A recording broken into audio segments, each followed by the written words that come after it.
Hello mga kaibigan, maligayang pagdating sa aking channel. Muli akong kasama mo sa isang magandang video.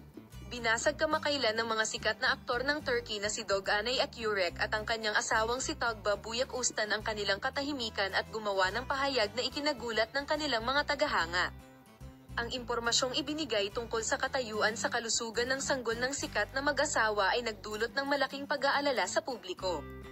Sina Engin Akürek at Tugba Büyüküstün, na matagal nang wala sa tabloid press at pinanatili ang kanilang pribadong buhay, ay bumasag sa kanilang katahimikan at gumawa ng hindi inaasahang pahayag.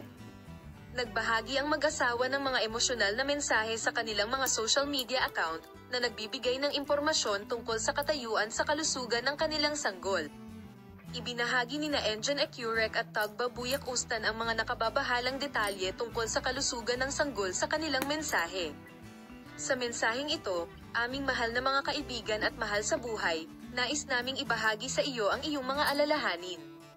May mga hindi inaasahang pangyayari tungkol sa kalagayan ng kalusugan ng aming sanggol. Bagamat kasalukuyang stable na ang kanyang kalagayan, hindi natin alam kung ano ang mangyayari sa mga susunod na araw. Dapat tayong maging handa sa anumang bagay. Hinihiling namin sa iyo na ibahagi ang iyong mga panalangin sa amin. Ang pahayag na ito ng Artichoke Rowing at Tugba Büyüküstün ay nagulat sa kanilang mga tagahanga. Isang malaking sorpresa para sa kanilang mga followers nang magpahayag ang mag-asawa na matagal nang wala sa screen. Habang ang aktres, na naglilihim sa kanyang pribadong buhay, ay tumatanggap ng mga mensahe ng suporta para kina Engin at Tugba mula sa social media, ang mga tagahanga na hindi umiiwas sa pagdarasal ay ginagawa ang kanilang makakaya upang hikayatin sina Engin at Tugba.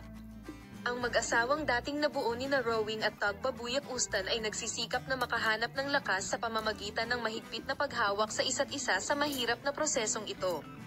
Ang sikat na mag-asawa, na sinusubukang tumayo sa kanilang mga paa sa suporta na natatanggap nila mula sa kanilang malapit na bilog, ay tumatanggap ng kinakailangang medikal na paggamot.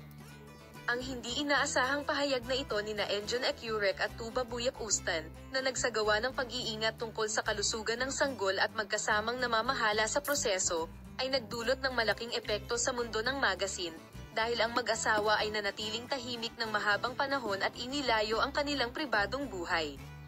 Ang katotohanan na inihayag nila ang ganitong sitwasyon sa pamamagitan ng mga kamera ay lubhang nakaapekto sa maraming tao. Mukhang matagal na pag-uusapan ang insidenteng ito sa ating press. Ang pahayag na ito ng Tugba Büyüküstün ay nagpapataas ng pagiging sensitibo sa lipunan. Salamat sa panonood ng aking video, ibibigay ko sa iyo ang mga detalye tungkol sa paksa at mga resulta.